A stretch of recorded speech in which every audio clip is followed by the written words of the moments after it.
All right, live. I'm by myself, just talking. I hope that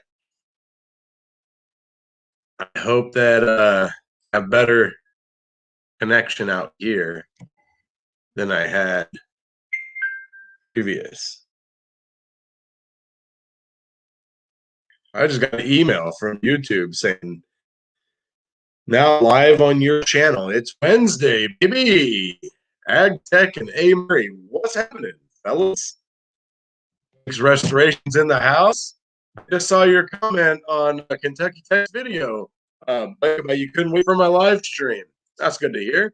Good to see you here. Tool demos in the house. Stephen Doolittle. What's happening? Let me know if how my quality is. The garage has been kind of iffy, and we did a TTS video on Sunday, and it left me scrambling in the house trying to figure out where to do it. And unfortunately, I had to do it in the bedroom, and so everybody just had to listen to me talk for like 2.5 hours. Super glitchy. Oh no. Oh no. Huh. That's not good. Dang it. I'm sorry, guys. I'll have to get like a little Wi-Fi thing for the garage. Well, let me know if it gets too bad. I'll try to go somewhere else. I don't want you guys to leave because because of my quality here. It is Wednesday.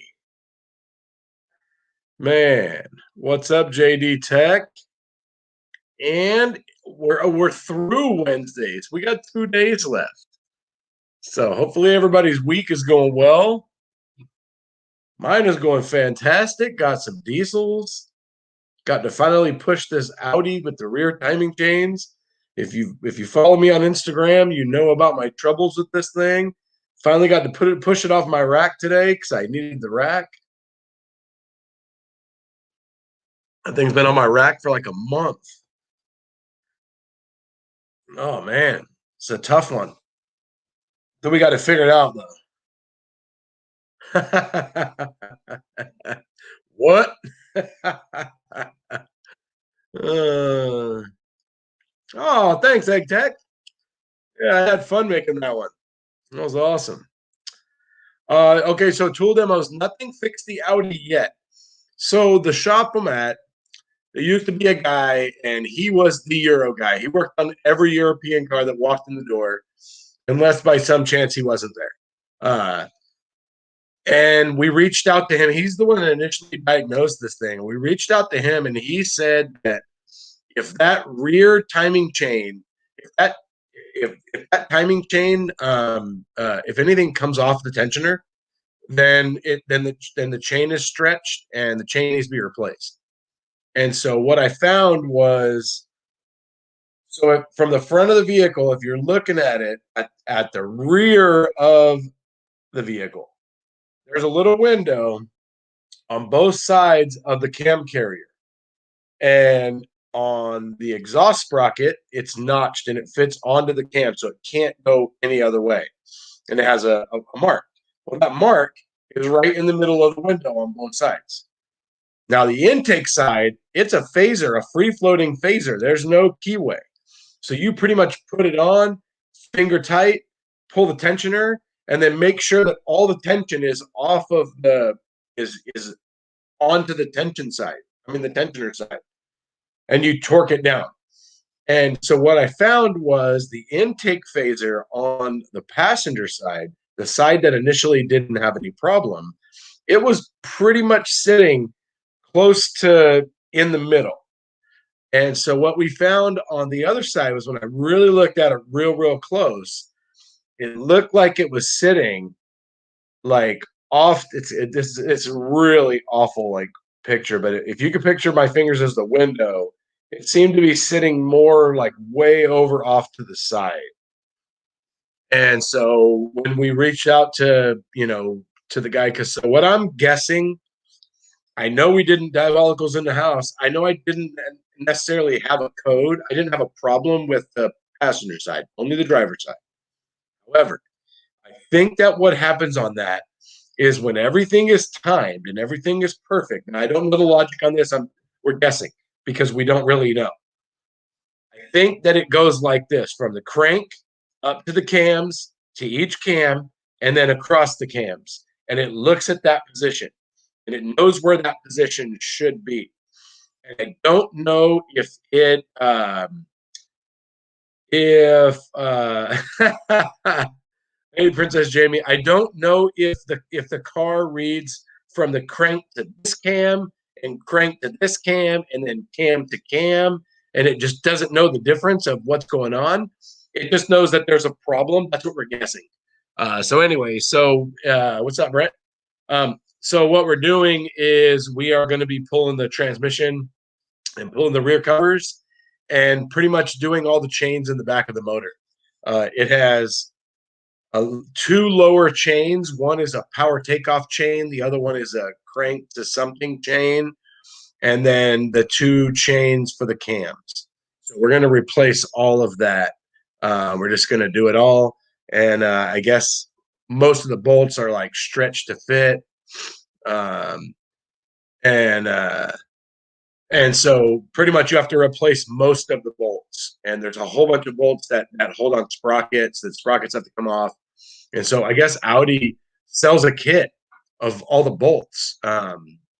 So we're waiting. We're actually waiting for all those parts. We're going to lay them all out and make sure that we have all of the timing chain pieces, all the tensioners, all the sprockets, everything. And Diagnostic Dennis is in the house. All right, so look, I'm gonna tell you guys about how a 6-liter Power Stroke works. Real quick, Diagnostic Dennis was asking me earlier. I had one on my Instagram. So a 6-liter Power Stroke works like this. It's called a Huey system, and it works off a high pressure oil. What it does is it has low pressure fuel that comes up and it feeds fuel through the head, and it goes through the injectors. And well, diesels need 500, 600 pounds of fuel pressure to start, and then they run on 1,500, 2,000, 2,500, 3,000, depending on the load. And basically, what happens is you have the fuel going through the head, and it's about 55 pounds of fuel pressure. And then you have in the back of the engine, you have this high pressure oil pump, and the high pressure oil pump is driven off the back of the engine off a sprocket from the cam. And then that pumps the oil, and it has a valve on the side called an IPR. It's a pressure regulator for the oil pressure. And it comes down and it goes down into a branch tube that goes down the back of the engine behind the block. Comes down, it comes around like this. Comes around like this, and it goes under the heads. And it stops, and it has a hole on each side. Then what happens is you have on top of each injector, on an 04 and up, you have an oil rail. It's like this tall, and it's as long as the head, and it has little nipple cups, 4 nipple cups that go down inside the injectors. So you have that oil rail, and you set it down on top of the injectors. Well, at the back of the engine, where that little hole is from that branch tube, where the high pressure oil comes around and to feed the heads, you have what's called a standpipe, and it's about that long, and it's 2 pieces. One end is about that long, and total it's about this long. It goes down through the back of the high pressure oil rail or the wavy rail. It goes all the way down, and it has O-rings and Teflon washers on there. And you screw it in. You screw it into the wavy rail, and then it goes down inside the tube into the branch tube. Then on the front side of the wavy rail, you have what's called a dummy plug. The dummy plug, because that wavy rail can be either way. And so then you have a dummy plug, which is about that long, and it's got a bunch of O-rings. And the original style, the old style from the factory, just had O-rings. The new ones, updated ones, have O-rings with Teflon washers to keep them from pushing. And then so you screw these dummy plugs in. And so I have one right now. He actually burnt the starter after he replaced his IPR. He replaced his IPR and he melted his starter. So he towed it in. We replaced the starter. I went and drove it. Everything was good. I was actually checking for a head gasket issue because the coolant was low and there was coolant around the coolant cap. And topped everything off, got a new cap, drove it. Everything was fine. Then I parked it, try to restart it, and it had a hot no start. And so then I oil checked it, and then with the valve covers off and oil checking it, you can hear the oil spraying out of the uh, oh my god, the branch tube. I mean, not the branch tube. Holy moly! Oh geez, a brain fart here. I am so sorry, guys. The standpipe. So in the standpipe is an Allen, and it's put on with an Allen head. So, anyways, Dennis, if you're still listening, that's how it works. And so basically, then the oil gets pumped up. It pumps up standpipes. It goes through the wavy rail, and then it goes and it feeds the injectors. You can have a leak at the dummy plug. You can have a leak at the standpipe. You can have a leak back at the back of the engine where the high pressure oil pump is. It comes off, and there's a fitting called an Stc fitting, and it used to be an old style where it was a snap to fit, and they did away with that one because it was blowing out. It would blow out, and it would hit the back of the cover, and it would crack the rear cover of the engine.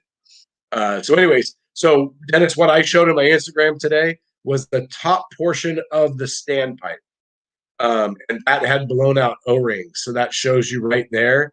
That showed you that's a definitive answer to I had to that's why it's not starting.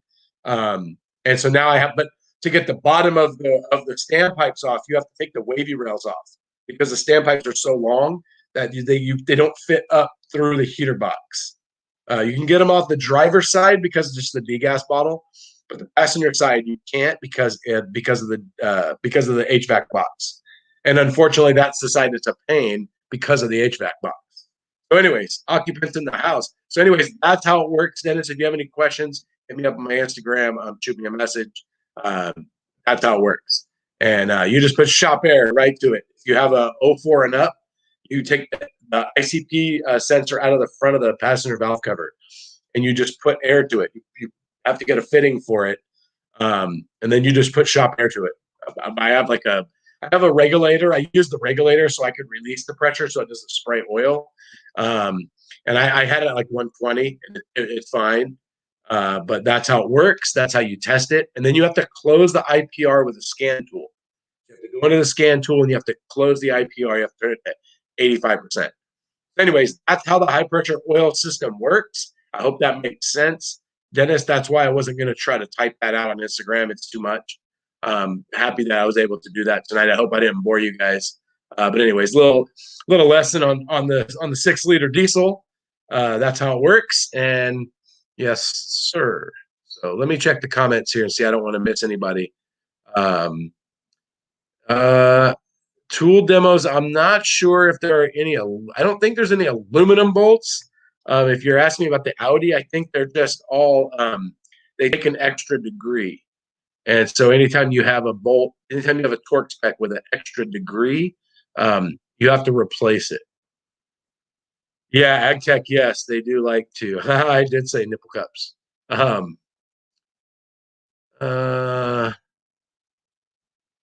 The standpipe is, yeah, snap to leak fitting. Yeah, that's, yes, Jamie, yes, that's a pain in the butt.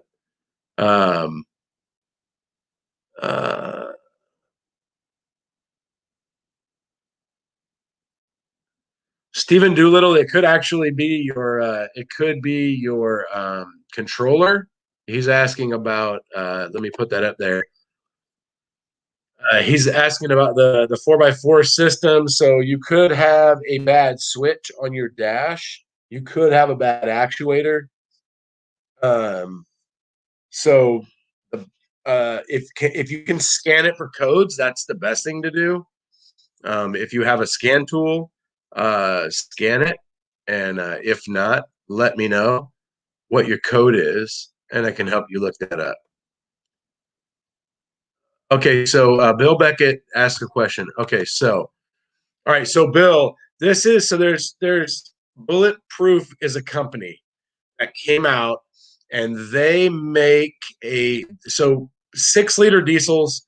They have EGR coolers and oil coolers, and well, all the engines have oil coolers. But anyways, the EGR cooler is really common to fail, and the EGR cooler and the oil cooler, they kind of fail hand in hand, and they cause a lot of problems and a lot of grief And so Bulletproof came out with a kit to remove that stuff. Well, you can't do it in certain states like California. And so there's a misconception that anytime you get a part from Bulletproof, it's bulletproofing a diesel. But bulletproofing, you'd have to actually go to their website. There's a lot of levels of bulletproofing a 6-liter. Bulletproofing a 6-liter goes with, I mean, if you really go like full bore, I mean, you're pulling the heads and you're putting head studs in, you're changing the head gaskets to a better head gasket because the 6-liters had crappy head gaskets. And you're removing the EGR cooler. You're going to, upgrade the oil cooler. There's a lot of different options depending on how deep you want to go. The most generic thing is they just remove the EGR valve, or they don't remove it. They just put a dumb EGR valve that can't change airflow, and they remove the EGR cooler, and then they block off the back of the pipe in the back. So that's bulletproofing a diesel, is removing the EGR. There's other ways to do it. It just depends on how much money you want to spend. Okay, let's go. ETR garage in the house. How's it going? All right, let's see. Cones are good, but if you bulletproof a 6-liter, you know what? A 6-liter actually can be a very good truck if it's done right. And I mean, you upgrade the EGR cooler to a better EGR cooler. Bulletproof makes one that's a really good one, and it changes the design of it. And you make sure that you have a good oil cooler. The oil cooler, get it from Ford. But I mean, the 6-liters aren't bad engines. As long as you drive them right, you change the oil, you change the coolant like you're supposed to, and you change your fuel filters. So, I mean, they can be really good trucks. So, all right. Bacon's so Stephen Doolittle, a basic scan tool's not gonna do that, I don't think. And Jamie, the 7.3 is a good engine. That's a good one. Yeah, yeah. Blake Restoration. He said there. He said it right. Yeah, the Bulletproof. So Bulletproof is just a brand. Yeah, you can do all kinds of stuff from Bulletproof, but there's a lot of levels of it. A whole lot of levels. Just depends. So how's everybody's week going? The 6.9 is the exact same. Also, isn't the 6.9 though? That one is the 6.9. You talking about the shit? No, that's a 6.5. What's a 6.9? Because the old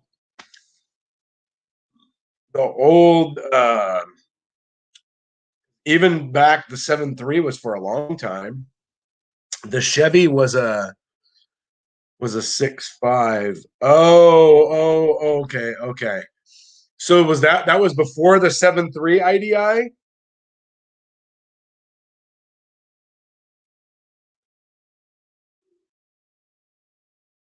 Yeah, see, AgTech, they can be good trucks. They just the problem with the 6-liter, a big problem with the 6-liter is that they it's reliant upon oil. I mean, really, your oil is very, very important in that truck. More important than anything until now. Now with all the GDI stuff, that your oil is so important. And that's the problem is people don't change their oil. They don't change their oil. They don't change their coolant. They don't do fuel filters like they're supposed to. Um, I had a customer who we did heads on his truck, and then 6 months later he needed injectors, and he voided his injector warranty the first time that he needed fuel filters because he waited 20,000 miles to do fuel filters, and then he had lost his warranty for his fuel filters. I mean, for his injectors. That's a lot of money too. So those older diesels, man, they really trip me out. Oh yeah, rolling coal. You really shouldn't be doing that unless you first of all you know what you're doing, and you've spent a lot of money to change your truck. Because I'll tell you what, they're not designed for all that power, and so not designed originally. You have to modify them. So yeah, those older diesels are weird how they work with no turbo. That is so weird because you take a vehicle today, first 6-liter I ever worked on, I did head gaskets, and I got all done.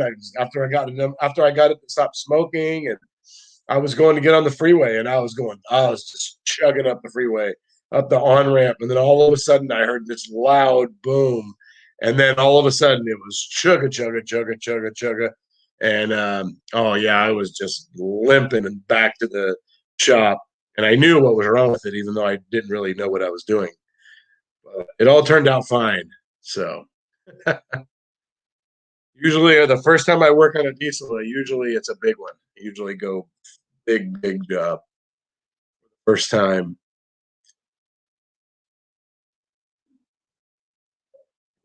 But now I got an easy one yesterday. I had a Duramax get towed in, dually Duramax 04, I think it was 04, for no power and heavy black smoke.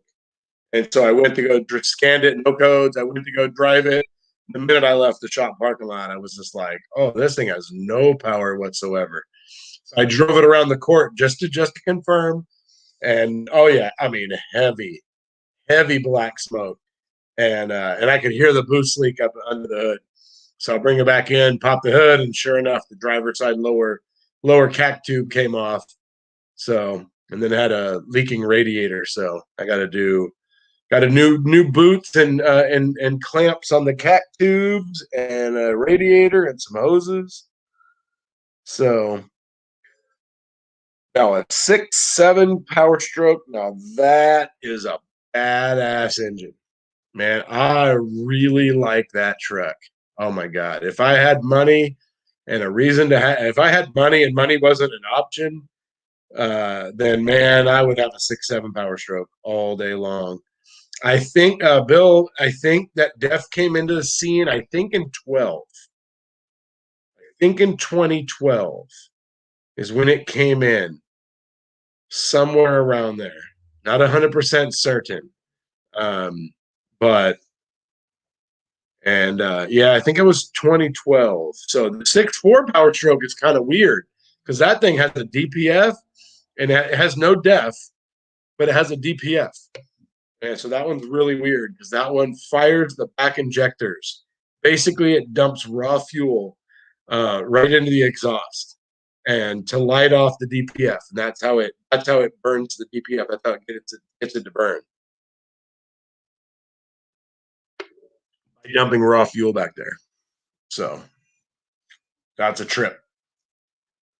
But anyways, that's what I got going on. Yeah, oh my god. I had to do in the 6.5, I had to do an injection pump in a 6.5 school bus, converted into a log cabin. It was, I'm not even joking, the inside was a log cabin. You got a wood burning stove in there. All the walls were it was a wood cabin inside. I felt like I was in a wood cabin. It was such a trip. And I had to do an injection pump in that one. Oh my god. But I got lucky. I put it in, and somehow I got lucky, and I put it in exactly the way the old one was, and it was magically timed. I hooked up the scanner, and timing was on. I was very happy because those three nuts bolting that thing up were a pain in the butt on that school bus because I couldn't get to anything. So, but it's like it's like today. Talk about luck. I had a Cadillac. It was like I don't know, an 08 Cadillac CTS or something like that. I can't remember what year. But anyways, I did a rack on it today, and I had to drop down the subframe. I had to lift up the engine. Put a rack in there. I counted the turns on the. I always. So anyways, I do all of that, and I take it over to align it, and front toe is dead nuts. I mean, perfect. I have never, ever, ever had that happen before. And I had lately snugged up the inner tie rod nuts, and so I just cranked them down, and it was perfect. Went and drove it. Everything was good. So the rear was messed up. Had the toe in the back was out, but it's got like a sleeve that operates, and then a pinch nut. And the problem is, I put a torch to it, or not a torch, but some MAP gas, the nut, and I got the nut to free up, but I couldn't get the sleeve to turn. And so I'm just gonna let them know they have to bring it back and give me some more time if they want me to do that. But the front was good, turned out perfect. So, and that one, if you ever do a rack and pinion, here's my advice. I've worked with a lot of guys that do it all different kinds of ways. I work with guys that take the whole rack and the tie rods and out all one piece and put it on the ground. And don't do that. If you're going to do it, before you start, take off your inner tie rods. Count your turns. 14 and a half, 16, 22, whatever it is, and write it down. Write it down so you know exactly what it was for both sides. Take them off, take your new rack, and put it on the floor. Put it on the floor and come at it with some vice grips and put the vice grips. So when that rack is sitting like this, your vice grips are perfectly straight. Turn it one way, count your turns. Most racks today are not, you can't put them in any position. But previous years, there's been some that were just, you could put them in any position. But anyways, so the ones that are notched like that, you need to make sure, first of all, that your old rack is centered. You're going to turn it like this one was like 1 3/4 one way and 1 3/4 the other way. Okay, you're going to make a mess, going to dump out fluid everywhere, but who cares? Point is, you want to put it in, and you want it to be right. You don't want to have to put it back in the air and mess with it, because that's a pain most of the time. It's not like just pull it back and slip it around. It doesn't work like that. And it always seems like the ones, mention the bolts. What's up, buddy?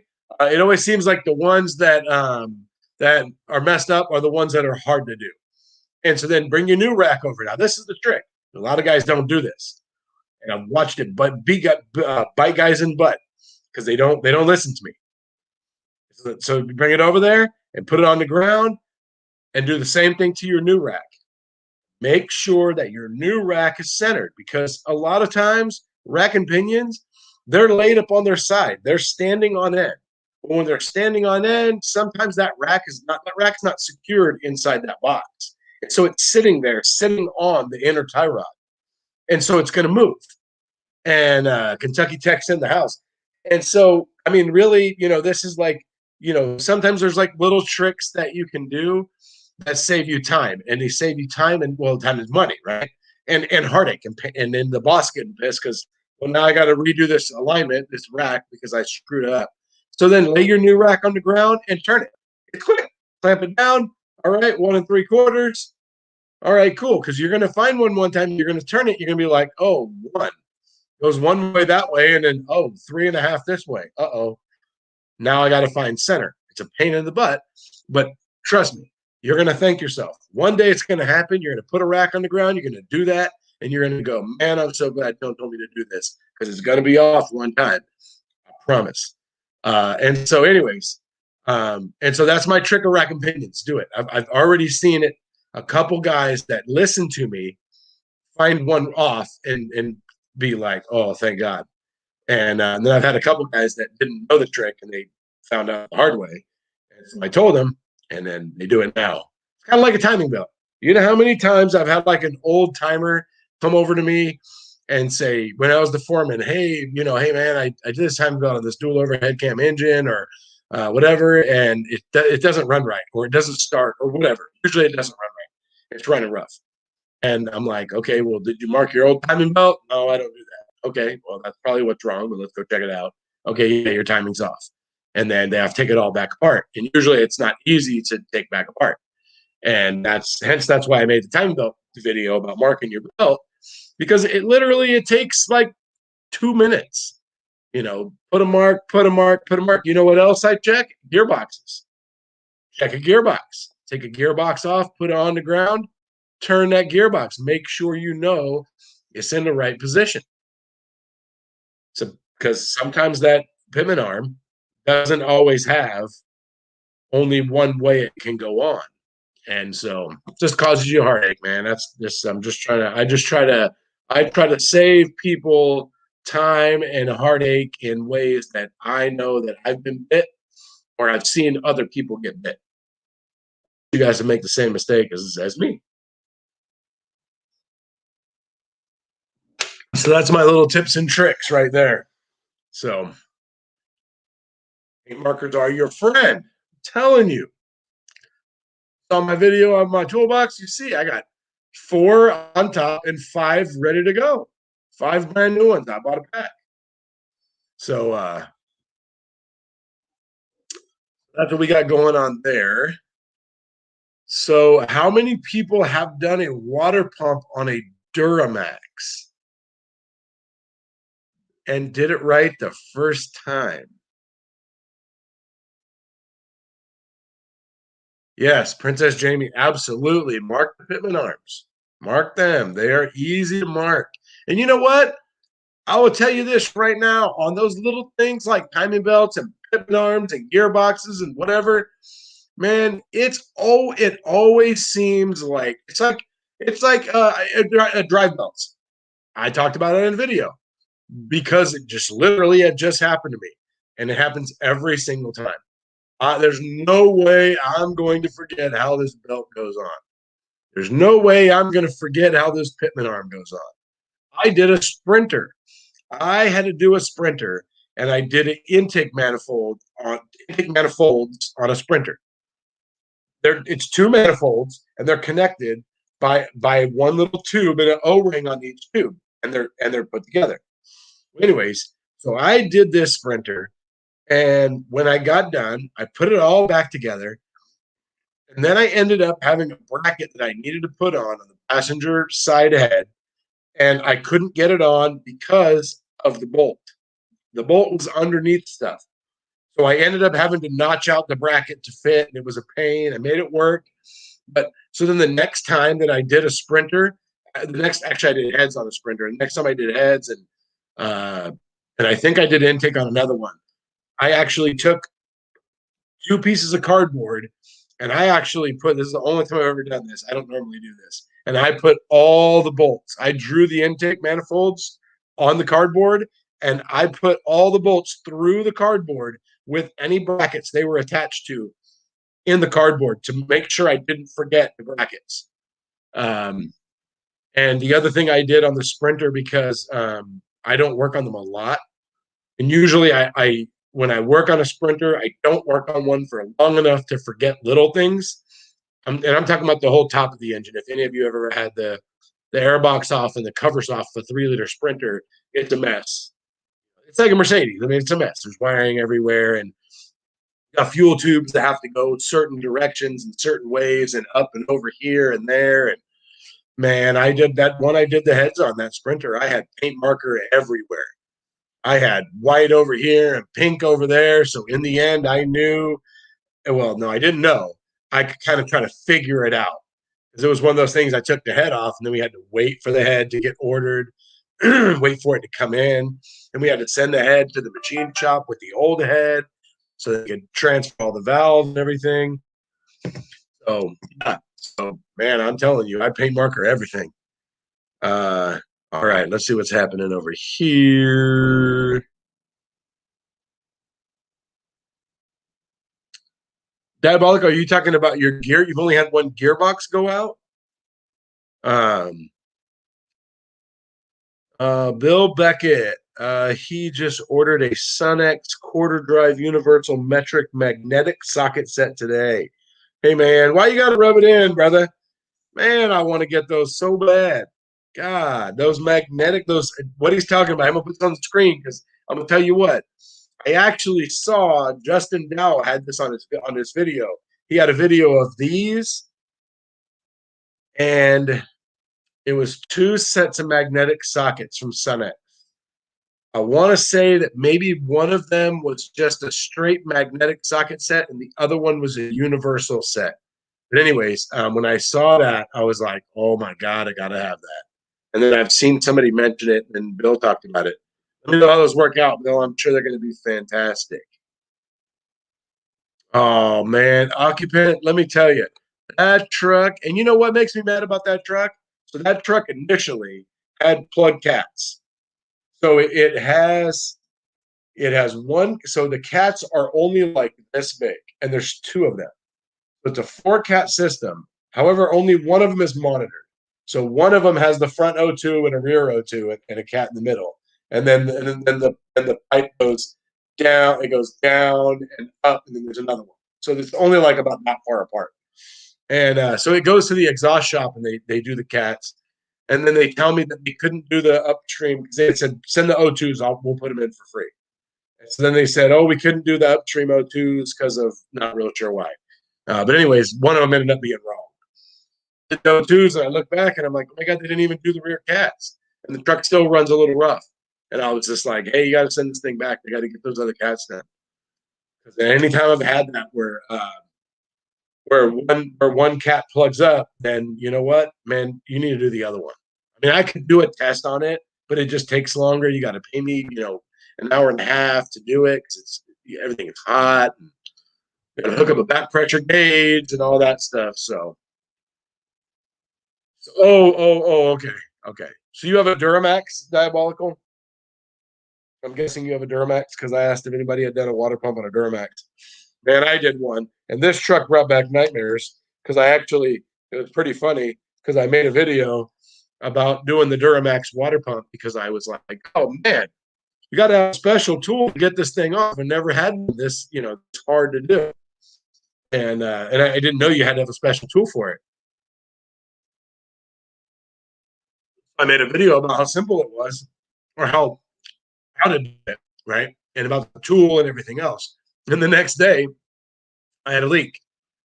And I chased the leak. We had to order three O-rings from the dealer because I screwed up two of them. I screwed up. I think the one I put on with the pump, and then I want to say I messed it up maybe two more times. It took me like 3 tries to get it. It was such a pain. Oh man, such a pain. Yes, Justin does seem pretty cool. He's I like that he not that long ago he started putting actual repair content on his channel, and I like that. I like to see some repair stuff. Okay, you got 10 of them. Wow. What years are they? All wreckers. What years? The older ones or newer ones? Yeah, see right here. He says the ag tech, yeah, I think he wants everybody to drive power strokes. He wants everybody to drive Cummins. What do you prefer, ag tech? I prefer power strokes is what I prefer.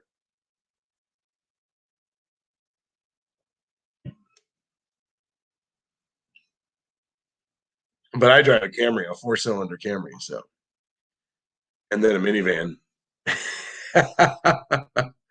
I always said for the longest time, I'd never own a minivan. Oh my God, I'd never own a minivan. And then when we had a couple kids and we had little kids, we used to have, my wife had, she had a Isuzu Axia, an O2. And that thing was an SUV, but it was small. And it was, so finally, like I think the last day that we drove it, we were driving over to my in-laws' house on Canadian Thanksgiving to drop them off. So we can go and look at fans. And those kids fought all the way because there was 3 of them in the back and one of them was in a little car seat, and they just fought and fought and fought because it's such a small car. And anyway, so I always said I'd never get a minivan, and then when it came time to get something, the Toyota Sienna, the 2012, had the option for an 8th seat. So in between the front 2 seats, you can snap in an 8th seat, and that's the only reason we bought it. And man, let me tell you, I'm so happy that we have that 8th seat because my kids are into one of them is into scootering, and the other one's into skateboarding. And so I take them to the skate park usually 2 or 3 times a week. I'll usually go like once or twice during the weekdays and at least once on the weekend. Take them out to the skate park, to different skate parks for like 2 or 3 hours. And a lot of times they have like all their friends want to go. And so I've got all 8 seats going. And yesterday I had 8 of them all here waiting to go in an 8-person van, counting me. I had like Well, no, it was more. It was 9 because I had 2 extra people in there. So I did a bad thing and I drove them to the skate park. All right. Okay. So it looks like I hope I'm not glitching because all of a sudden I just got a whole bunch of stuff here. Okay. Yes, the Toyota gang. And my old car was a '98 Camry, but my son ruined it. He has a 2010 Infiniti G37. He wasn't having the Toyota Camry. So let's see. Diabolical. Oh wow. Okay. Yeah, he's got a lot. Ag Tech, drive a Chevy. Okay. My Camry is 2000. Just turned 51,000 this week. Nice, Bill. Is it a 4-cylinder or a V6? 2000. So in 2000, mine's a 03. So it would have been a 3.3 liter if it was a V6, right? In 2000. Oh, Ag Tech drives a 5.0. There you go. All right. And Stephen Doolittle loves minivans. The town and country is like a caddy, the best. Oh, I disagree with you right there, man. I am not a Chrysler fan. That is one manufacturer I don't like. I like to work on them because they break all the time, but I don't like them. Wait, I don't think I will ever get a Duramax if I got a diesel pickup. What happened to my condolences, Princess Jamie? What happened? I wouldn't get a Duramax either. I'm not a fan of Duramax. You know what? I don't work on many Duramaxes. You actually don't see a lot of Duramaxes in the shop. I see a lot of Power Strokes and Cummins, but not a lot of Duramaxes. I really haven't worked on a ton of Duramaxes. Oh, the 6.0 Chevy's not bad. The gas engine, 6.0. Just you got to when you have the rear main seal leak, you got to make sure that you do the plate in the back, not just the rear main. Got to pull that whole plate off and replace it. Let's see. Okay, so Bill? If it's V6, then what is it? Is it a 3.3? I'm trying to think of what a 2000 would be because it was 3 liter, then 3.3, and then 3.5. Mine's a 3.5. My van. My car is a 2.4 4-cylinder. Okay, let's see. Luckily, one of the CP4 pump failures was under warranty.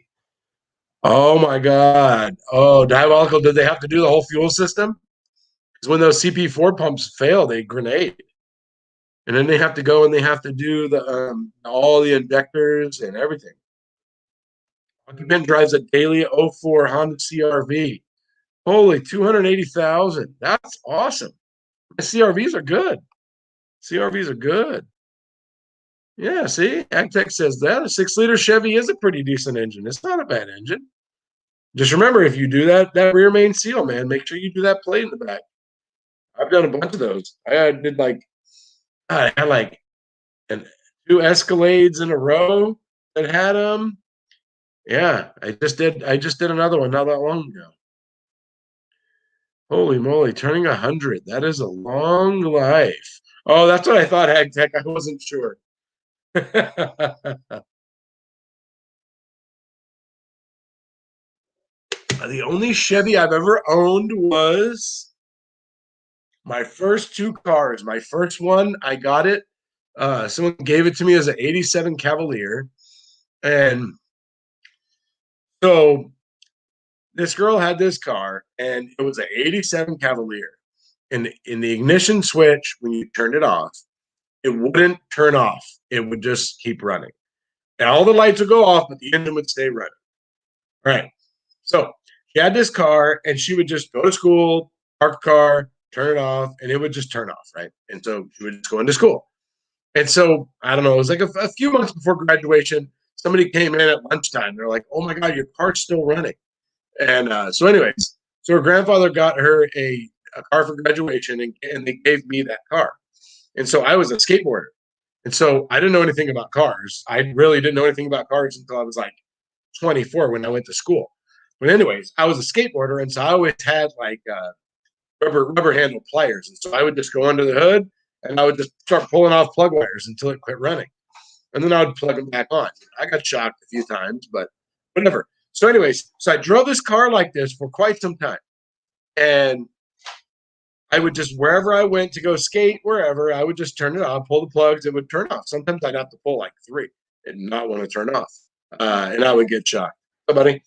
And so one day I lived in Level Cross. Well, I was in Level Cross. I lived close by there in North Carolina. And this is where Richard Petty lives. Anyways, so I was driving on this road, and the car was doing something really weird, and I pulled over. Not anything to do with the not turning off. And some guy on a motorcycle pulled over to help me. The guy had no tools. He was just a guy on a motorcycle.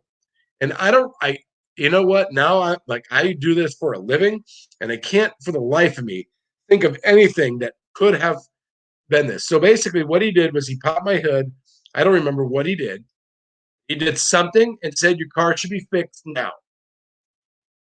That problem was fixed, and it turned off every time I turned the key off. Weirdest thing in the world. I think about it all the time. No idea. But that was my first car. And then my second one was a 94 Cavalier. And then I've never owned a Chevy after that, I don't think. It's all been like Fords and Toyota and all that stuff. All right, let's catch up here. So anyways, okay.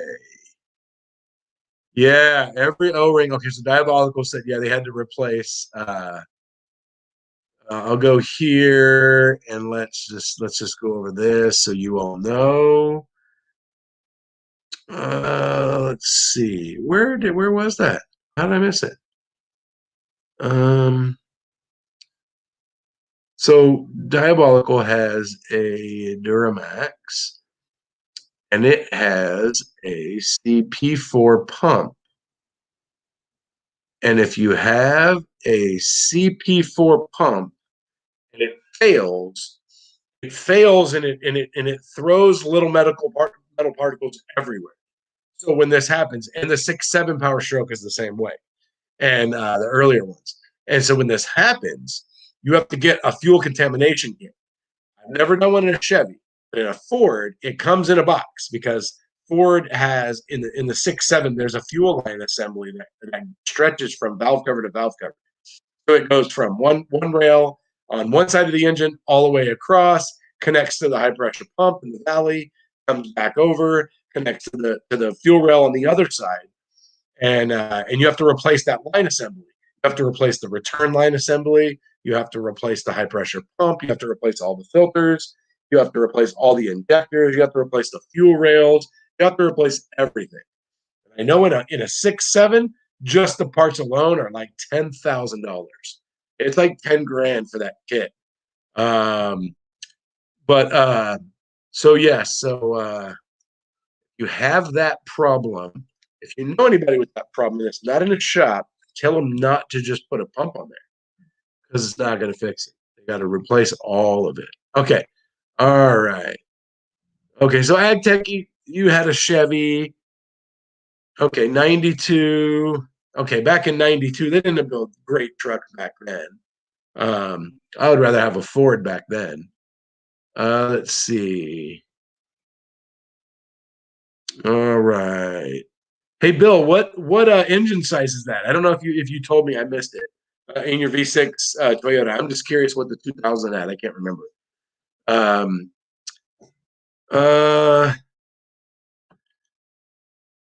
AgTech, man, I skateboarded for a really, really long time. I skated until I was like 24 years old, and then I still dabbled in it. I remember I lived in North Carolina. I had to quit, had to stop skateboarding because I had a lot of ankle injuries that I never let heal. And I took like a month off, and all the injuries that I had caught up with me, and I couldn't skateboard anymore. And so I got sponsored by I was sponsored by a skate shop for a couple of years. We had made a video, had it professionally edited, had a big giant party. All the skaters in the whole surrounding areas were there and watched it. And then I took my break and I couldn't skateboard anymore. So like all my dreams of getting sponsored and making a video happened. And then that was the end. So anyways, then I moved out to California, and they were building a skate park real close to where I lived. And I would go there and watch them build it all the time. And as soon as they built it, I went and bought a board and I started playing around and I started like getting good again. And I went to Zumiez.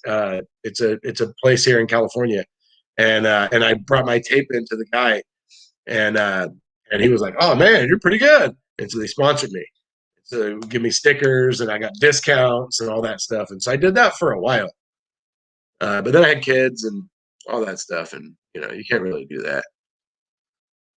All right. Yeah, diabolical is correct. You cannot clean it. And here's the thing about why you have to replace everything is if you so it's like I did a 6.4, so I had a 6.4 do the same thing as the 6 liter I'm talking about. It was running fine, it drove fine. I was on the freeway, everything was fine. It was a big boom truck. It was a big ass truck. It was a F550. And anyways, I had a 6.4 power stroke. And the guy, and so I'm driving on the freeway. It's got hella power. I mean, I'm mashing. I mean, this thing has no problems whatsoever. I bring it back to the shop, park it, turn it off, try to restart it, crank no start, will not start, wouldn't start until it cooled off, and then it set low fuel pressure codes. And then that one, same thing. The only way I actually found that one was you take one of the fuel lines off, take a valve cover off, you take one of the fuel lines off, and you crank it over through a coffee filter.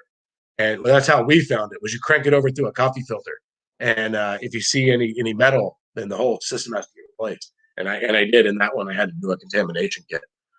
So, but if you have like this, and you try to spray the rails out or whatever, and you miss any metal whatsoever, it's in the system, and it's just gonna take it out.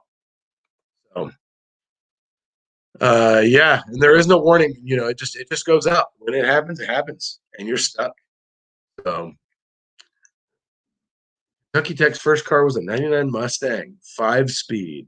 And it would burn up 2 spark plugs on passenger side of engine every 6 months. Well, it needed an engine. It had a valve problem there, huh? I did. I played Tony Hawk Pro Skater on the PlayStation. I actually bought a PlayStation because of Tony Hawk Pro Skater. When I found out about the game, I went and bought a PlayStation, and then of course I bought the first Tony Hawk Pro Skater, and then the next one came out and it was on PlayStation 2, and so I had to go buy a different PlayStation. So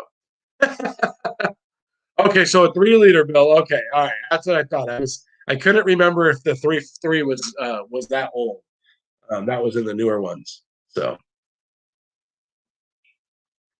you would think I know. I work on a lot of Toyotas. It's hard to remember what year had what engine, and I don't work on them that much. But oh, okay, you have Zoomies in Canada. Okay, and Zoomies started in Washington actually.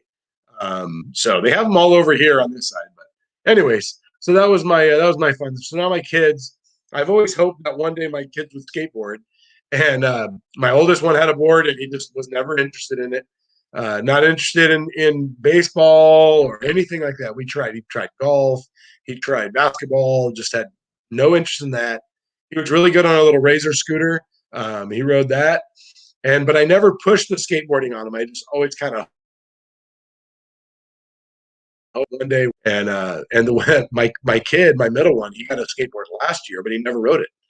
And once all the kids wanted to start going to the skate park, he went to the skate park, but he didn't have a scooter, and that's what he wanted. He wanted a pro scooter for Christmas.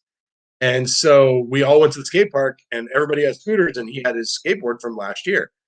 And so he started riding it, and he had a lot of fun. And then one day he rode somebody's scooter, and he was like, "Oh, the scooter's not any fun. I'd rather ride my skateboard." And so for Christmas, he asked for a pro skateboard that he could pick all his own components. And so we went to the store, and he showed Santa all the things that he wanted. And yeah, and so the other one got a pro scooter, and one of them got a pro skateboard, or a high level skateboard. He got to pick everything out. The one he got last year was like it was like a deal already put together. So okay, so let's see what we have here. Yes, Princess Jamie said 6.4. Yep, the 6.4 sucks. That's awful. Man, if somebody was going to give you that for free, don't take it. That's an awful one right there. Let's see. No, I did not, Ag Tech. I've never worked for the dealer. and have never been to any diesel school. I have learned in the school of hard knocks. So that's actually why I started off this live stream telling a diagnostic dentist about how the 6-liter worked, because he said that where he's at, somebody was air checking one of those and they thought it was the injectors. And so I showed him what I found, and then he said he didn't really understand how it worked. And so, hey, I try to pass on any information I can. But yeah, a lot of my training is really just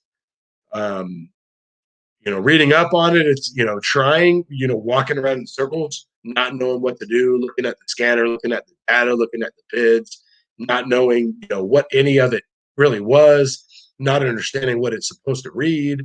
When Identifix came around, that helped some.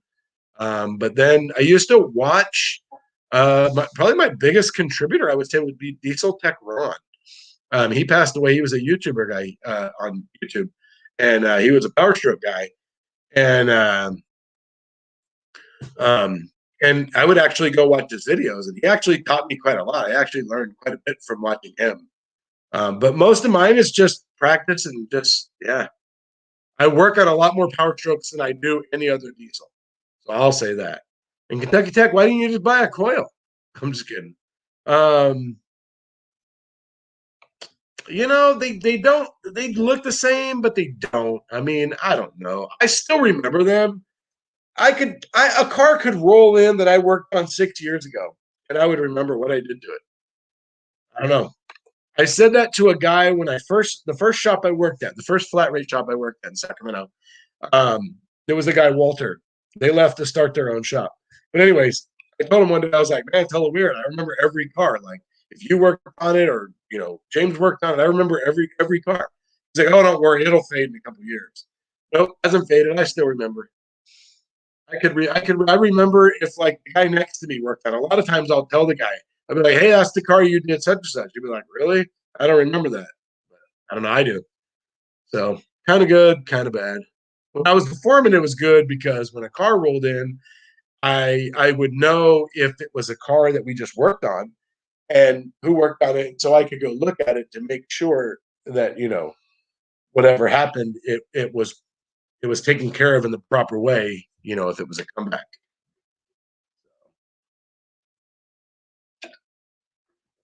All right, let's check out what we got going on here. All right. So Princess Jamie, right? My Jeep fouls #2 every 2,000 miles for years. Partly because I re-ringed it and never touched the head years ago. Valve guide is oblong. Oh yeah, definitely. Yeah, that would definitely be the valve right there.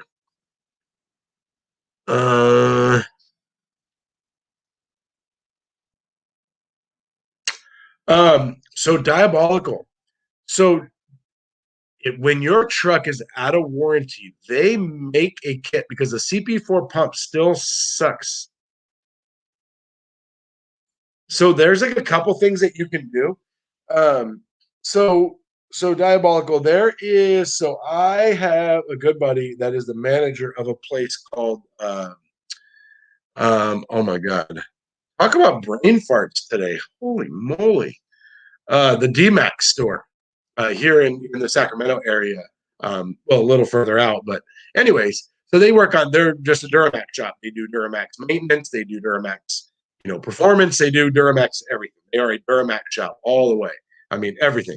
Anyways, so I follow them on Instagram, and I saw one day they were actually at a video of their guy putting a Cp3 conversion kit in a Duramax with a CP4.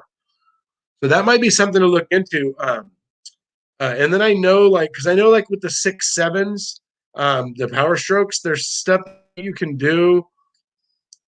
When the one that I did, I put the fuel contamination kit in. That was a 2016 or something like that. It was a fairly newer truck, something like that. I did it a few years ago. Anyways, and that guy, when he bought the fuel contamination kit, he also bought some return line assembly thing that I had to cut the brand new return line, and I had to put this kit on, and basically, and it changed the connection at the high pressure pump. So basically, when if the pump goes out, it doesn't return the fuel to the tank or something like that. I'm not exactly sure what it is. It's something, and it was supposed to prevent catastrophic failure of the fuel system. But there's also a Cp3 conversion kit you can put on Diabolical. Are you in California, Diabolical? And they're actually the Cp3 conversion that the DMAX store did is carb approved.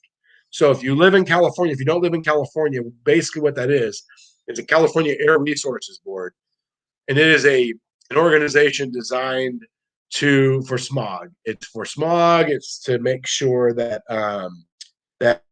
emission components, so that like you would go on the CARB website if you had if you want to get a cold air intake for your vehicle, or if you bought a car, like when you do it for smog, we look it up, and it'll have it'll have, like, let's say I have an 04 Mustang, roll in, and it'll have a air K&N cold air intake, and I'll have the number, and if they don't have a sticker, I'll look up the number, and if the number isn't on the website and it fails, it doesn't belong in that vehicle. They make sure everything is kosher as far as emissions. So it's kind of a pain in the butt. Your emissions fell off your truck, Diabolical? I mean, Kentucky Tech?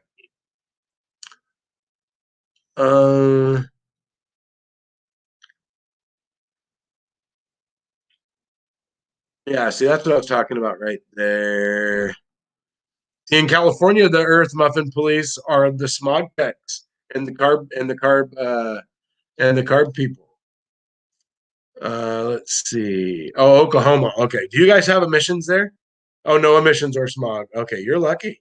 Yeah. You gotta be careful though, man, because like in Texas, there's no laws on in Texas, there's no laws. We talked about this. I touched on this in our TTS video, but there's no laws on emissions. Shops were taking emissions stuff off of trucks, taking EGR coolers off and EPFs and all that stuff. And they were doing it on the books because it wasn't illegal in Texas, but it's illegal in America. And so the federal government came in and started going after these shops and busting the shops and then going after the people. And so the shops were getting fines, and then the people were having to go, and they were having to put their truck back together, which sucks because they paid to have it taken off. So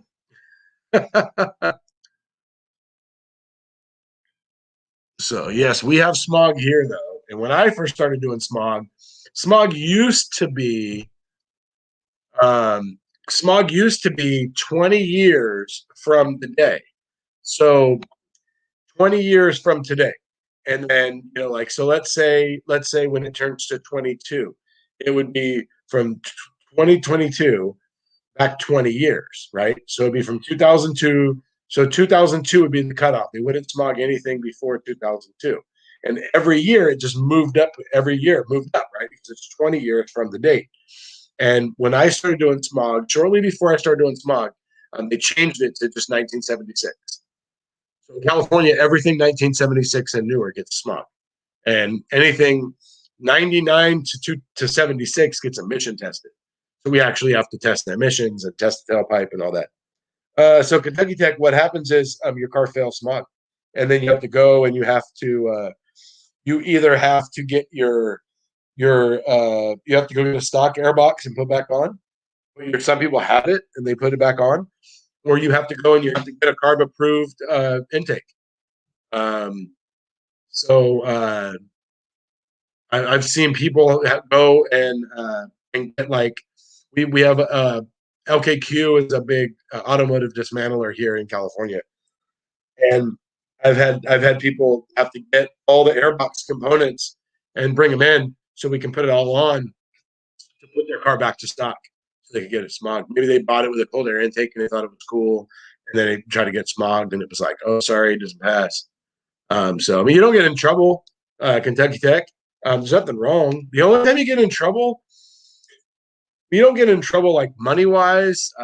If you get pulled over and for some reason they look under the hood or look under your car and they see that you don't have emission devices, a cat or whatever, they could give you a fix-it ticket, and then you have to go to what's called a referee. You have to go get it fixed and go to the referee, and then they look and see that you have everything, and then they sign it off. Kind of like a fix-it ticket. You get pulled over for like a headlight that's out.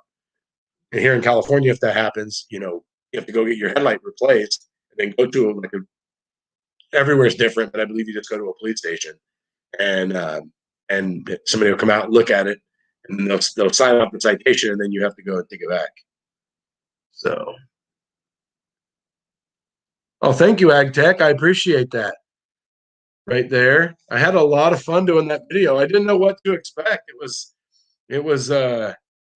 different, and here we are talking about a topic that covers, from gas to diesel to, semis to construction equipment, to buses. It just was a trip how we were all able to talk about this one subject, and it was all the same, really. It wasn't a whole lot of difference. Kind of cool. Well, no, it was really cool. I really enjoyed myself. It was Super Bowl day, and I was supposed to help my son. My son was going to make, he wanted to make stuffed jalapenos for Super Bowl, and he had them all down there. I was supposed to help him make it, and we ended up going. It was supposed to be like an hour. We ended up talking for like, I don't know, 2.5 hours. So yeah, it was awesome. We had a good time. Okay, all right. So let's see. Okay, here we go. All right, so Princess Jamie, and in California, if you do a newer engine swap, the computer has to have all. Yes, and Jamie, actually, before you swap it, you have to make sure it's a swappable thing. You can't just put anything in anything here. You have to go to the referee and have it approved that it's going to be able to be swapped. You can't just go and take an engine and put it in another vehicle. You have to check with the referee, and I'm not sure all the laws on that. Luckily, I don't ever have to deal with that. Thank God, because that's just a lot. That's a lot. It takes a lot of time to check all that.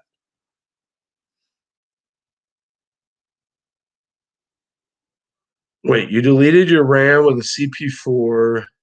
Oh yeah, man. You should see for your SNS CP3 to. Okay, so you're converting it to a CP3. Okay. Oh, you're sweating bullets while you're waiting. What did you? You must have a. Okay, so if you have a CP4, then you have a 6.7. Okay. Yeah, AgTech, all it is the smog. Like, you come in for the smog, and we bring your car back. The search writer writes it up. Then it's like anything else. They write it up to give us a work order. We go get the car, bring it back, pop the hood, do the inspection, do the emissions if it's applicable for that year. Do the smoke test and do all of our functional stuff that we test, and then it passes or it fails. And then do you leave with a certificate? You either leave with a certificate or you leave with a paper saying you failed and why. But and you can go and change it back all you want. So if you get pulled over and you had a cold air intake, I mean, that's only if they know what they're looking for. I mean, I don't know. It doesn't matter, really. But all that matters is the smog. Once you get smog, you're good. All right, let's just go ahead and start doing this. I don't normally do this. Can I just go down? No, I can't. Okay. Yeah, so you can do that. No, ABS doesn't matter. If in California for the smog, it is your check engine light has to work properly. So it has to turn on with the key on and then turn off when you start it. It has to have all the emission equipment. So, and the way it works is wherever the first sensor is in the intake. So let's say you have a sensor. Let's say you have an older, like I think it's a Toyota, and you have a intake air temp sensor in your airbox. That is the very first emission device. So that's where your emissions start. You can't change the airbox on that Toyota unless you have a CARB approved designed because that sensor is there. Hey, Tony Tool Time, what's happening? And Davion's in the house. So that's where it starts.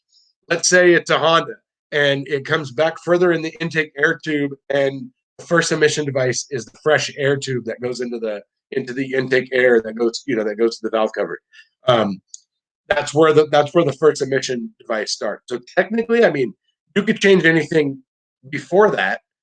You can't put a cold air intake on without having to change the tube from the throttle body.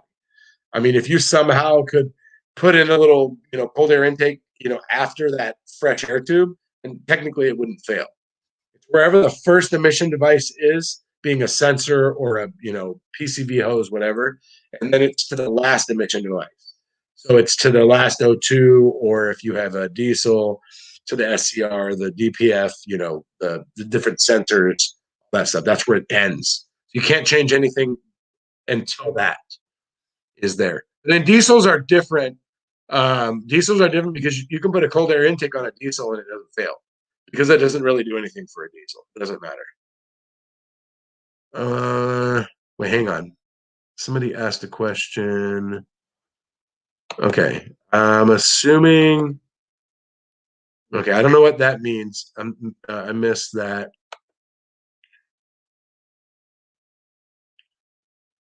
Yeah, that's a lot of work right there, swapping engines every time. There's people that put their whole exhaust system back on and then go get a smog and then take it all back off. So, I mean, hey, if you work on your own car or you have a lot of money and you can afford to do that, whatever.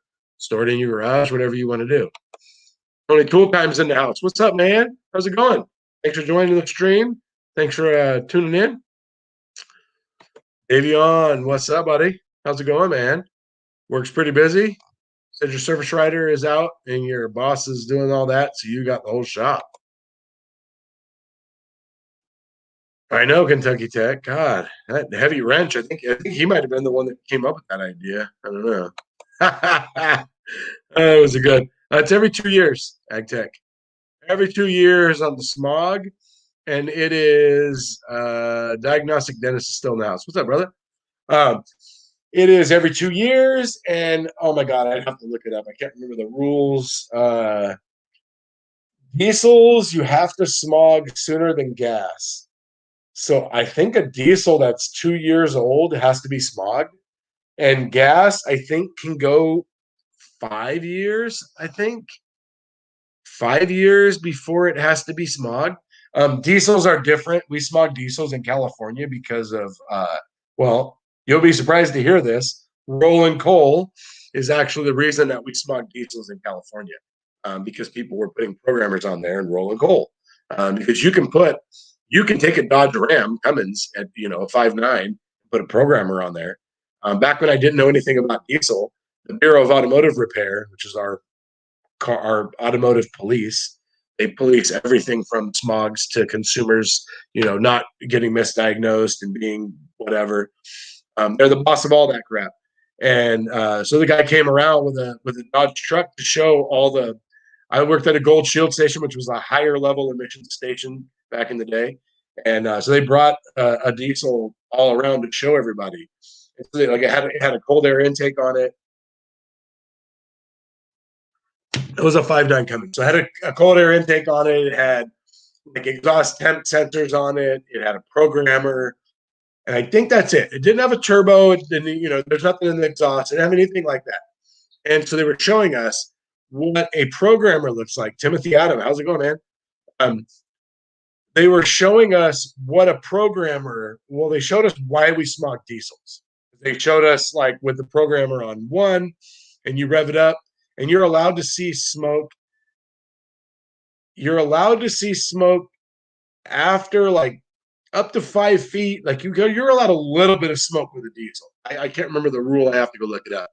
But anyways, and then they did it. So they put it on number one, and he was like revving it up, and nothing was coming out. I mean, it was just clean as a whistle.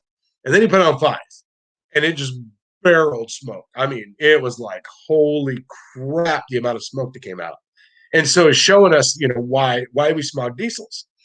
And, I didn't know anything about diesels, so I was like, oh, crap.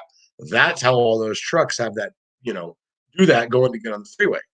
and smoke me out when I'm trying to get up the freeway with them. But anyways, they were talking about how cold air intakes don't matter. Diesel, it doesn't matter. Exhaust temp sensors don't matter. All that matters is, turbos and the exhaust system, the PCV. Well, at the time there really wasn't. I think maybe cats, and that was it. So, anyways, all right, let's roll on. Hey, Davion, Kentucky. Yes, Phil is a smart guy. Yes, he is. Phil's a very smart guy. Dezeni. All right, a little busy. Yeah, a little busy with the bearings and stuff. All right. Yes, that is true. And gas cars they're changing. Gasoline is a lot cleaner than it ever was before. But we have all these. I don't know. We have all these. So here's a funny story. So with emissions, right? Back in the day, we tested emissions on everything. There was no cutoff, like as far as forward. Like you had a 2005. It was you were coming in from another state and it was brand new. We'd have test emissions on it. For you to get California registration. But if you just bought it, if you bought it new in California, then you didn't have to have it smogged until for 5 years. I think it was 5 years. Anyways, it changed. I think it was 4, went to 5. I can't remember, something like that. But if you went from another state and came to California with a brand new car, we'd have to do an emissions test on it. And so we would have. So some of you might know this. So the let's say a 2000 Chevy Tahoe, Chevy Suburban, whatever. So you have this Tahoe, and it'll have a PO 420 code, and it'll have. But when we test it, it'll pass emissions. So it passes the emissions test, even though the computer is saying the cat is no good. Cat's bad, needs cats, but it passes emissions. And so then we have to replace the cats because of the computer saying that the cats are no good, even though it passed emissions. Then we would have a Toyota Corolla that would not have a cat code, but would fail hydrocarbons by a couple. And the problem was the cat. And so we were having to replace catalytic converters on Toyota Corollas, on fairly new Toyota Corollas, because of emissions, because they failed by 2 hydrocarbons, because they had like 47 and they were allowed 45 or something crazy like that. But then you had this Tahoe that was allowed to have 75, allowed to say 125 hydrocarbons, and it had like 50, and we were replacing it because of the computer. And so then they changed it to where we rely on the computer now, and we've been doing that for years now. It's been really nice. So we don't do emissions on anything 2000 and newer, because the computers are smart. They're smart enough to know you can't say that a catalytic converter on a vehicle is bad because of emissions if the computer is saying the catalytic converter is okay. The computer is what the manufacturer designed should be in charge of the car. If the check engine light is not on, if there's no codes, if the monitors are set, the computer says there is no problem with the vehicle. And so it's a little difficult for you to come in and say it needs cat because of emissions, but the computer says there's nothing wrong. So that's why we don't do emissions on newer stuff anymore, which is really nice, because it was a real pain. Yes, you are an hour late. Yeah, and this is the day that I can't go long because it's a work night, and I gotta get to my kids and all that stuff. Little Nut just came home a little while ago. He was out on his skateboard. KE built it. What's happening, man? Thanks for joining the stream, brother. It's one of our TTS members there. If you haven't checked that out, I didn't do the live stream to shove that down your throats, but TTS is a group on Instagram, and we have a YouTube page. And KE built it as part of that, as well as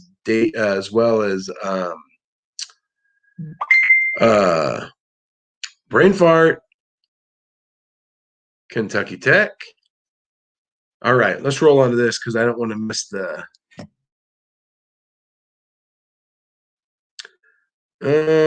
pre-emissions agricultural equipment in California and have forever. I'm actually not sure, Ag Tech. I know that not just ag equipment, but even big trucks. Big trucks had a cutoff that they had to have all of their and Davion is also in the TTS. Oh my God, brain fart. Oh my God, I'm sorry, Davion. So even big trucks had to have a cutoff or had a cutoff. I'm not sure. I'm not in the big truck world. They have a cutoff or had a cutoff where they had to either retrofit and this would go for ag equipment as well. I would imagine that they have to either retrofit their existing equipment or they have to get something new.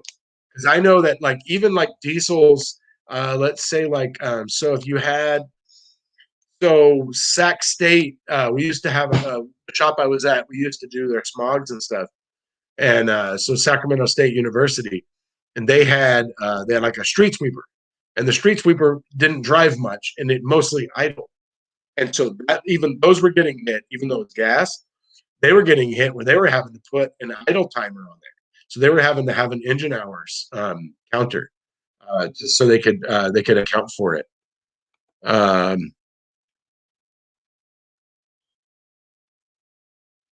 Yeah, see, right there. That's a perfect example. Dennis, where are you? What state are you in? Are you in California? I can't recall. Part of me wants to say you're not in California. All right. So yes, that is it right there. That is, and you know what's funny is, so like we'll have a vehicle with high HCs, and then you fix it. Well, so in California, the way it works because they have all these rules is you have to fix. So the way it goes for diagnosing smogs and stuff is you go visual, functional, tailpipe. So if it has a visual failure and a functional failure and a tailpipe failure. So let's say it failed for a PCV hose, and then it also failed for I don't know ignition timing or a fuel cap or something, and then it also failed emissions. You would have to fix the PCV hose, fix the timing or whatever the functional test was, and then retest it. And then if all those pass, then deal with emissions. And then the emissions had to go and Princess Jamie also is in the TTS. And then the emissions had to go NOx, CO, and then HC. No, how did it go? HC, CO, NOx, NOx. I can't remember because HCs is a direct. That's just raw fuel. But anyways, and then sometimes you get a Honda. You get a Honda with plugged EGR ports. It would fail gross polluter. I mean, really high emissions in all three gases. And then you would unplug the ports, and it would pass, and all the gases would be low readings. So, anyways, yeah, pretty funny. But yeah, and Power Stroke, dude. Oh, I was only talking about who was in here that was in there. But yes, thank you. Here, I'll put that back up right there. And Tech May, we have a few of us, so go check us out. Wait, you are in California.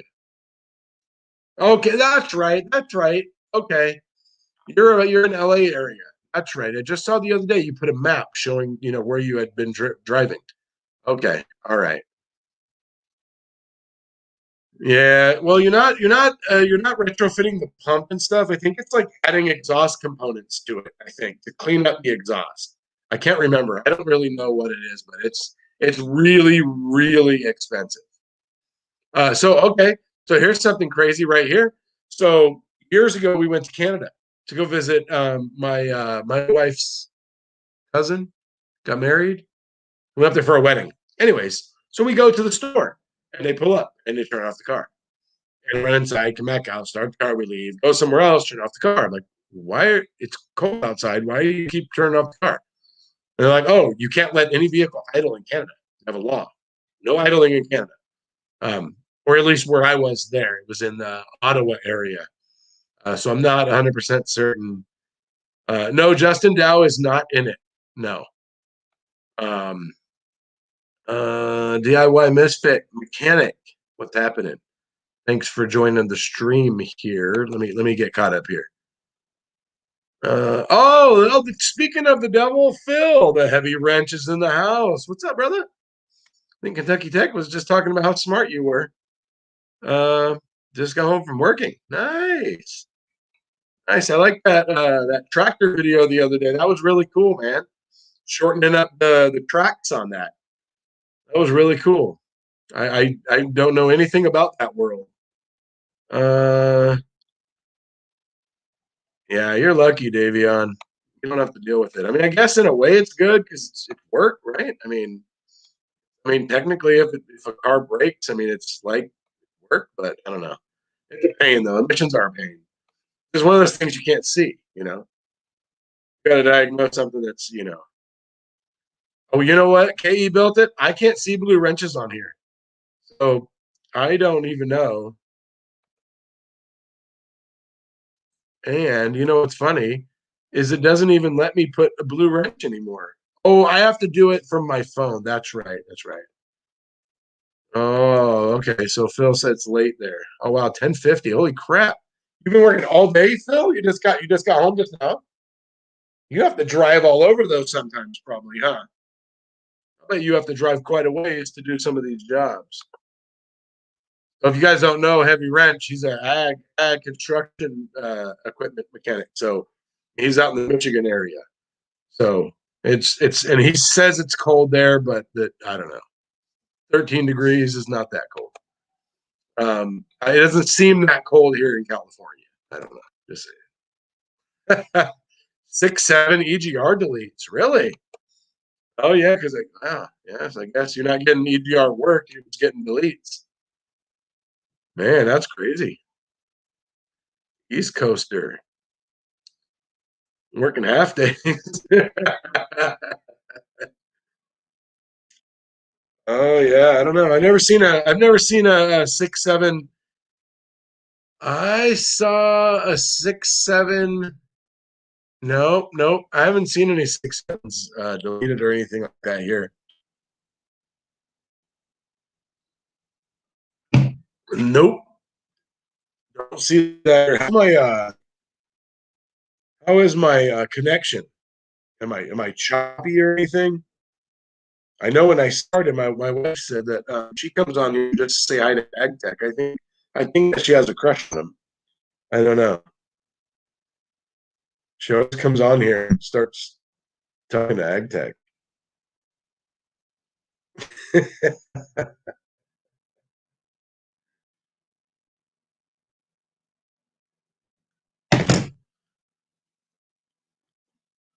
16 degrees. Man, that's cold.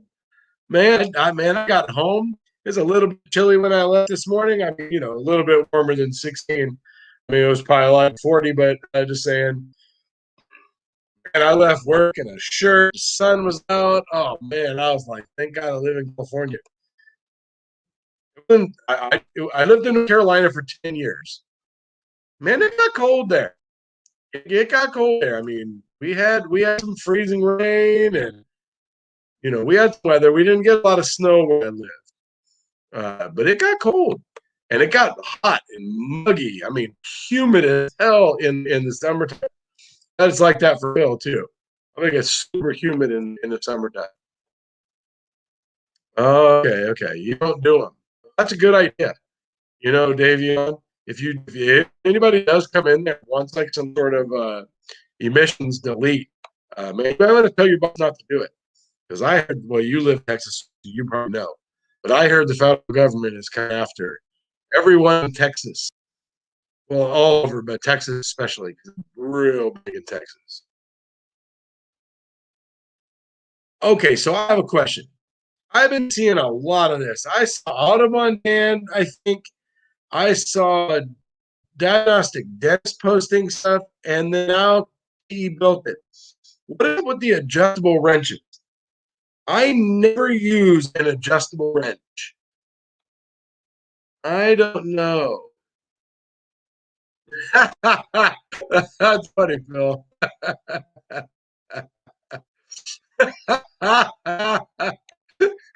Tech, I was joking. She always comes on, and you're like always says hi to you. I don't know.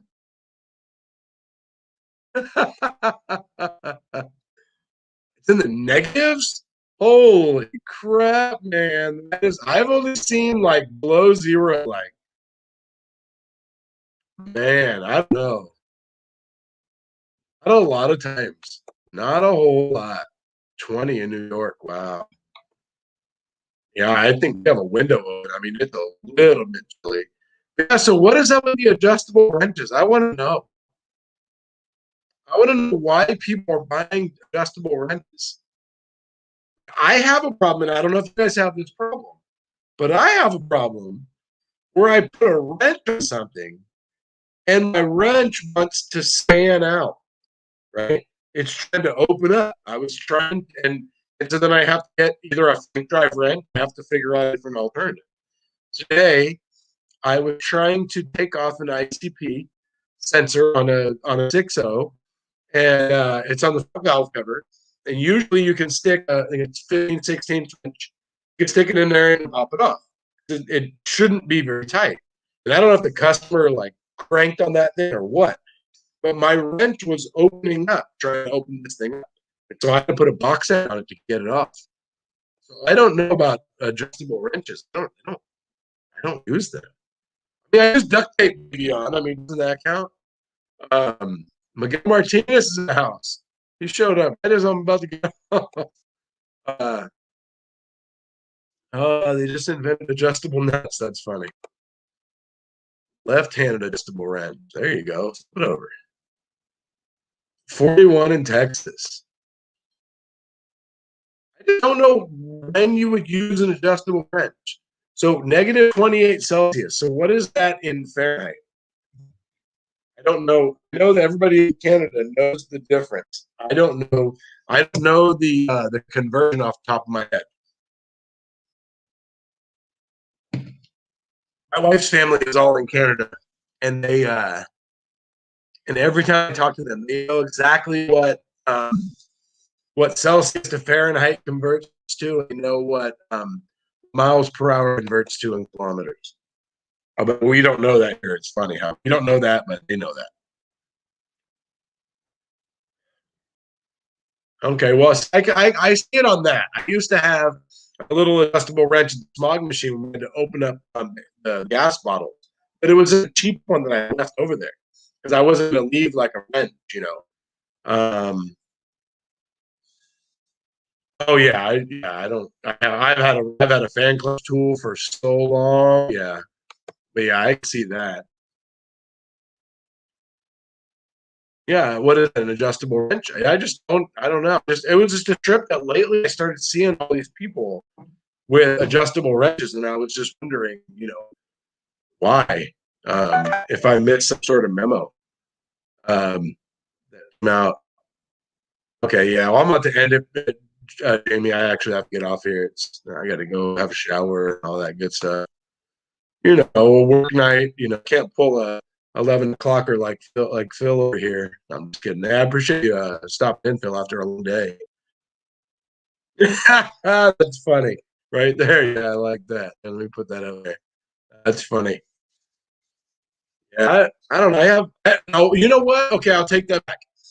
Big adjustable wrench. You want a big adjustable? I do use a big adjustable wrench, and I use a big adjustable wrench, and I use it on inner tie rods. Yes, inner tie rods. It works really well. I never bought an inner tie rod tool because every time I do inner tie rods, I borrow somebody's inner tie rod tool, and it never works. They never have the right adapter for me, and so I always have to figure out how to do it. These really cool pliers, snap on, and they're like real short. They look like this, and then this adjusts up and down. It go all the way down, and it has a little spinner to move this up and down, and that works really well for inner tie rods. I have my tool cart video, but I don't recall what kind of pliers that is called. But I use that. Actually, worked on sprinters. Here's a tech tip for you. Oh, that sucks. I'm sorry. I'm sorry, Miguel, that you got sick. If you ever work on a sprinter, you work on sprinters. You want easy money. while it's on the ground, have somebody wiggle the steering wheel side to side and go underneath, and then figure out which of two sides are knocking or both, because the inner tie rods are going to be click, click, click, click, click, click, click. It needs inner tie rod. For some reason, those things eat inner tie rods for breakfast. I would say 9 out of 10 of them that come in have bad inner tie rod. There you go. Okay, that's a good thing there. Alignments, okay, I can see that. Maybe sometimes I don't know. I don't like doing. I use adjustable wrenches a lot for centers or fittings, or when it is a special tool. Okay, well, yeah, I can see that. I inner tie rod that's the only time I actually can think of that I actually use it. What is PWZ? Is that the pliers I was talking about? Oh yeah, okay. Somebody else said it. Yeah, okay. So the pliers I'm talking about are PWZ. That's what they're called. So, anyways, those actually work really, really well. If you do any sort of anti rods or things like that, those are really, really good. They work really well. I like that set. I actually bought those at a sprinter, and I couldn't get the anti rod off, and I couldn't. And my crescent wrench, my adjustable wrench, wouldn't fit where I needed it to. And luckily, one of the guys said, "Oh man, I have these. Try these. They work." And so I got in there, and they were great. And so those are, to me, those are not PWZ pliers. Those are my Sprinter tie rod tire pliers. But yeah. So, anyways, Phil and I, thanks for stopping in. I'll see you on Saturday night. And I appreciate everybody for stopping in. If you didn't hit the like button, pop that thing if you don't mind. 14 likes, not too bad. I think that the highest I had in here was 18 people in here tonight. So that's not too bad. Not too shabby. We just starting off on this whole thing. It's Wednesday, but everybody can get in here on a Wednesday night, especially people that are on the, in the middle of the U.S. and on the East Coast. So it's 8:00, and I'm complaining about going to have a shower. And Phil, it's like 11:03, and he just got home from work. So, anyways, thanks for stopping, guys. I hope you enjoyed the live stream, and yeah, I'm gonna go have a shower and get ready to go back to work tomorrow. So, thank you very much, Ag Tech. I appreciate that. I'll put that up there. Nice way to end the night. Great. If anybody hopped in late, I do this at 6:30 every Wednesday. I usually try to put a thing on Instagram to let you guys know, remind you. I know we're all busy with work and stuff like that, but if you can stop in, stop in. Thank you, everybody, for checking in, and I hope you enjoyed it. See you guys on Instagram. Good night.